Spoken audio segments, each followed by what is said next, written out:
Hello and welcome to the Aussie Football Passport, your one-stop pod for updates on your favourite Aussie men and women who are playing their club careers abroad.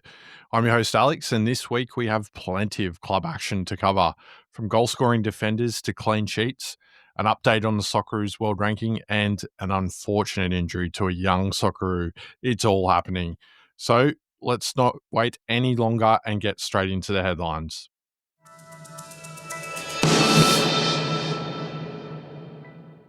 All right. As the transfer window has shut, there isn't much transfer news, but we do have one piece, and that is that Sharn Freier is returning to the Brisbane Roar on loan for the upcoming A-League women's season from her parent club, Wolfsburg. Unfortunately, she's had to return for personal reasons, but it will be a pleasure to see Sharn rejoining the A-League's women's competition for this season.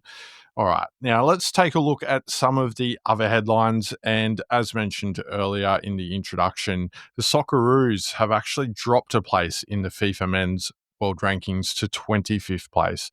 So that is despite two victories over New Zealand in the recent Soccer Ashes series, but it's also due to Ecuador getting a win against Argentina in South American qualification for the World Cup.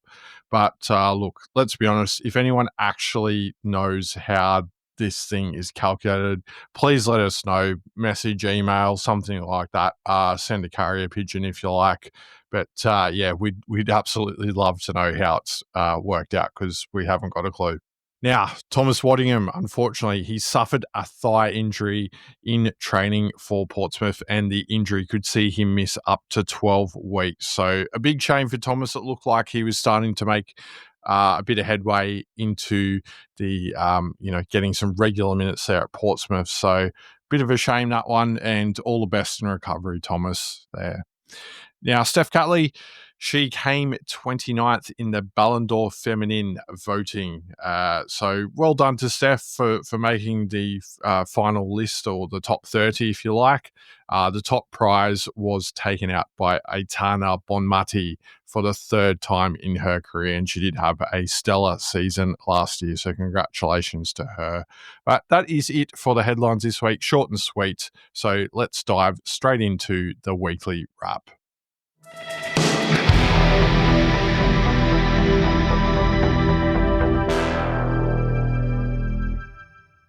Weekly wrap time, and let's start with our ladies in the USA, where Courtney Vine started and played 57 minutes as a forward for North Carolina Courage as they scored a last gasp winner to defeat Orlando Pride 1-0. Now, speaking of last gasp results, Portland Thorns secured a draw in the 86th minute against San Diego Wave. Mackenzie Arnold played the full game in goal, whilst Caitlin Torpey was an unused sub for the Thorns.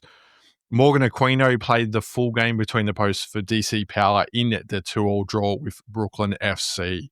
That means her side remains undefeated this season. So well done, Morgan. She seems to be playing a big part in their season there at DC Power. Now, let's head south of the border to Mexico, where Emily Gilnick was a second-half substitute for Monterrey as they won 8-0 against Alianza in the CONCACAF Women's Champions Cup in midweek action. She picked up an assist in that game as well. So well done to Emily there. She then backed it up with a substitute appearance on Monday local time, I should say. Tuesday local time Australian. She came on in the 62nd minute for her side against Pachuca in league action. Unfortunately, she was unable to influence the result as her side went down 2-0 in that one. Now, let's head to Sweden, where Avi Luik played 98 minutes in BK Häcken's heartbreaking 2-1 loss to Atletico Madrid in the second leg of their Champions League qualifier. The game went to extra time to decide which team will progress to the group stages of the Champions League, and unfortunately for Avi, it was not BK Häcken. However, her and her teammates dusted themselves off for league action at the weekend, where they bounced back with a 3-0 win over Rosengard. Courtney Nevin, she started and played the full game for Malmo in their 4-0 thumping of Algensas. The result sees her side remain in second place, only a point behind first place there. Now, Jada Wyman, she played the full game in goals for her side AIK as they lost 2-1 to Vaxjo DFF, unfortunately, there. Daniela Galic, she started and played the full game for Vizio in their 2-0 defeat to Nordkoping. Now, Amy Sayer and Remy Simonson both started for Kristianstad, with Amy playing the full 90 minutes and Remy being substituted in the 89th minute. They both helped their side to a 2-1 win over Broma Podjana. The result keeps Kristianstad in the race for a top 3 finish, which will allow them to potentially compete in Europe for next season. Of course, they may have to go through the qualification route that we heard earlier with AV Lewick's BK Hacken, but nonetheless, it's better to be in the race than not to be. So let's see how Kristianstad's season pans out from here. Now, let's head to England, where Everton came back down to earth this week with a 2-1 loss to the London City Lionesses. Claire Wheeler played the full game for Everton, whilst Alana Kennedy played 7 minutes off the bench in that one. Claire Hunt and Charlie Grant both started for Tottenham as they suffered a heavy defeat to Manchester City. Hunt played the full game at centre-back, whilst Grant played 63 minutes at right-back for Tottenham. Mary Fowler was not in the Manchester City squad as she continues her recovery from her ACL injury. Now, in another Matildas derby, Chelsea snuck past Leicester City 1-0. Ellie Carpenter started and played the full game for Chelsea, whilst Sam Kerr came off the bench and played 22 minutes in that one. Emily Van Egmond played the full game in midfield for Leicester City. Now, Dario Vidicic's Brighton and Hove Albion smashed West Ham 4-1. Charlize Rule started and played 87 minutes at right back for Brighton, whilst in opposition, Katrina Gorry played the whole game in midfield. Our ladies at Arsenal, unfortunately, were unable to influence the result against Manchester United as the game ended in a goalless draw. Steph Catley, just before it was announced that she came 29th in the Ballon d'Or Feminine, she played the full game at centre-back, whilst Caitlin Ford started and played 78 minutes on the left wing for the Gunners. Kyra Cooney-Cross, unfortunately, was an unused substitute in that one. Now, over to Germany, where Hayley Rasso was a second-half substitute at the weekend, getting 30 minutes as her side, Eintracht Frankfurt, lost 3-0 to Real Madrid. Sorry, that should have been midweek.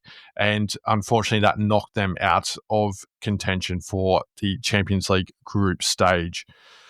She then backed it up with another substitute appearance coming on in the 69th minute for Eintracht Frankfurt as they held on to beat Red Bull Leipzig in an absolute nail-biter. That one ended 4-3 to Eintracht Frankfurt.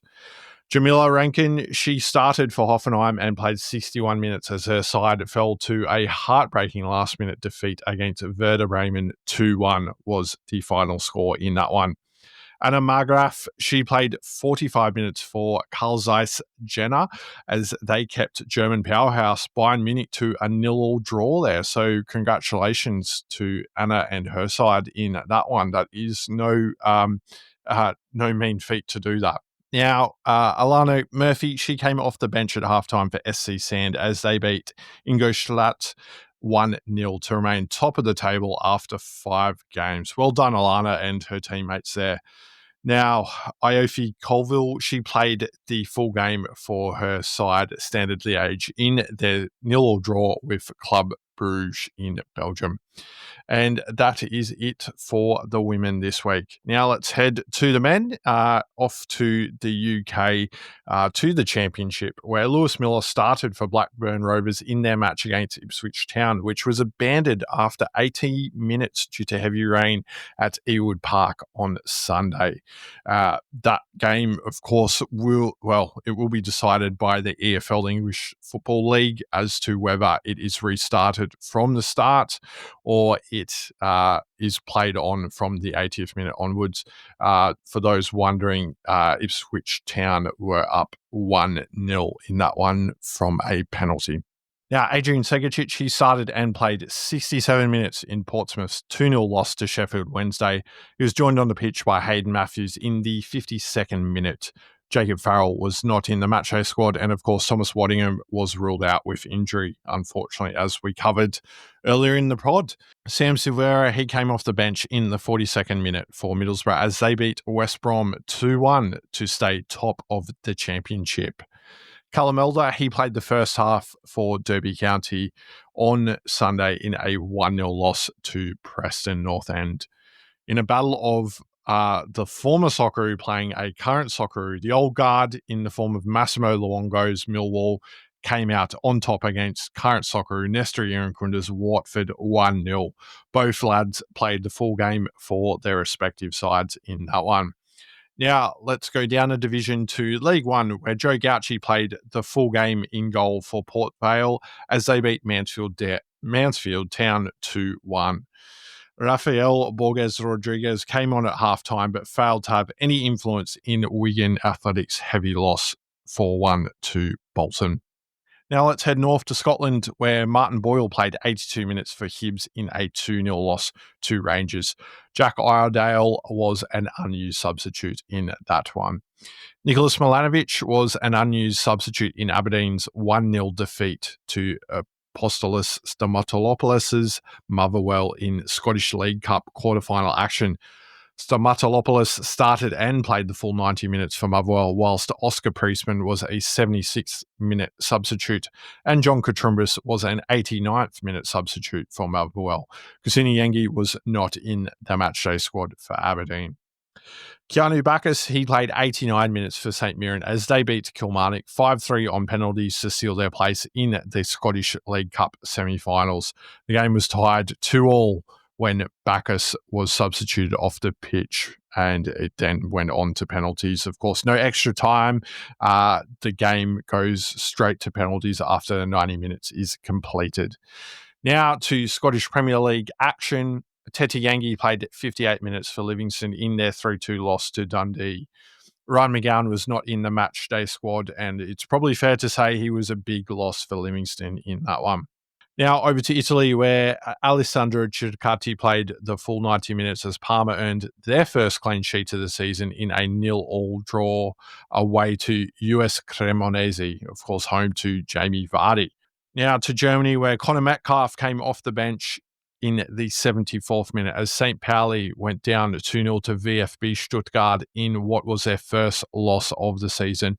Jackson Irvine was not in the matchday squad. No news as to whether there's any complications with the injury or he was not risked, but we will certainly let you know if there's any more news on Jackson in next week's pod.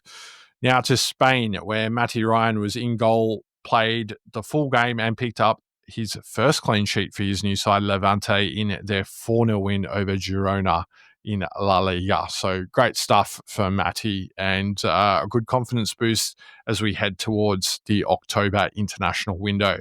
Now, speaking of the October international window, a man that Tony Popovic should certainly keep an eye on. He's playing in Portugal. His name is Anthony Carter, and he played 33 minutes for Santa Clara in their 2-1 win over Alverca. Now to Croatia, where Anthony Kalic came off the bench for Hajduk Split in the 86th minute as they lost 2-0 to Dinamo Zagreb. Fran Karasic was an unused substitute in that one. Now to the Netherlands, where Jordan Boss had some sort of week. He played 78 minutes for his side Feyenoord as they won their fifth game in a row on Thursday. It was a 2-0 win over Fortuna Sittard in the Dutch league.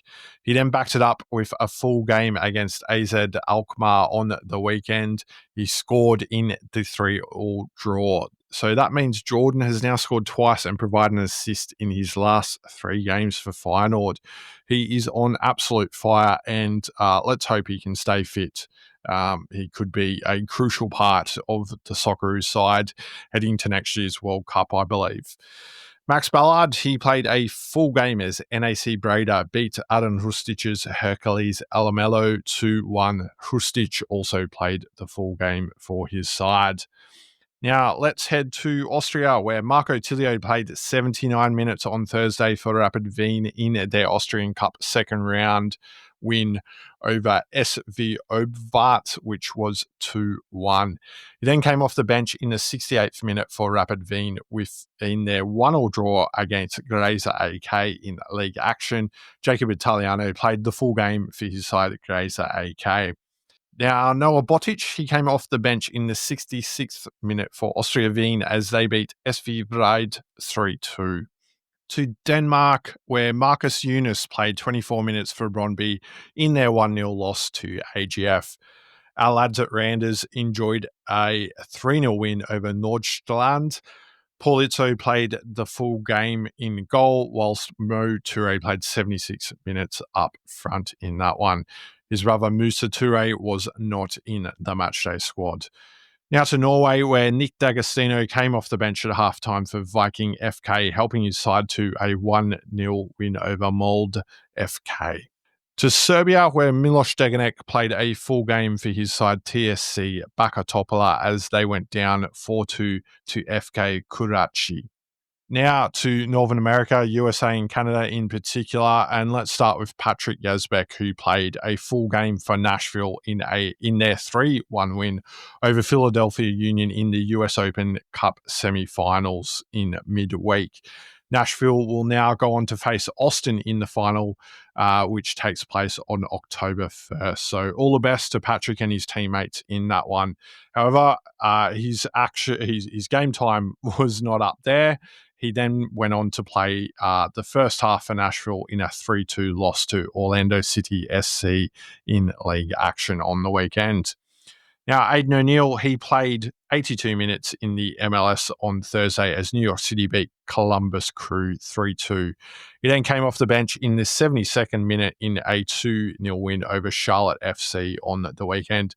Archie Goodwin came off the bench and played 16 minutes, for Charlotte in that one. Kai Rolls, he played the full game for DC United in a 3-2 loss to Inter Miami, of course, of Lionel Messi fame. Giuseppe Bovellina, he came on in the 92nd minute for the Vancouver Whitecaps in their 2-0 win over Sporting Kansas City. Now, here's an interesting one. RF Piol, he didn't feature in Real Salt Lake's 4-1 loss to LAFC in midweek MLS action. However, he started and played 58 minutes at the weekend where his side suffered the same result against the same opposition. Deja vu, anyone?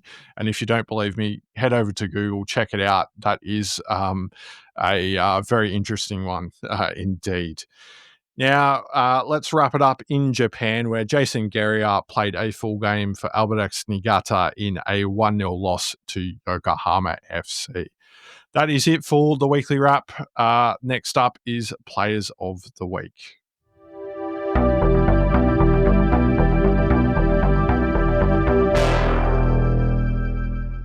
All right, Players of the Week time, and let's start with our Women's Player of the Week. And it was a bit of a difficult one. No goal scorers, no assists, but it's about time we paid our recognition on this podcast to defenders. So this week it goes to Winona Heatley, who played the full game for Roma in their second leg Champions League qualifier against Sporting Lisbon.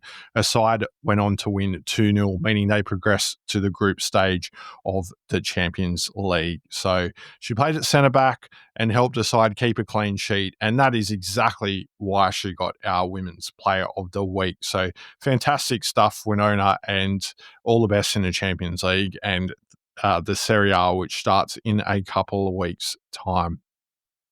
Now to a Men's Player of the Week, and it is a bit of a theme this week. It goes to a defender, and his name might have been a bit conspicuous if you didn't already know some of the championship results or EFL League Cup results from last week. The man is Cameron Burgess.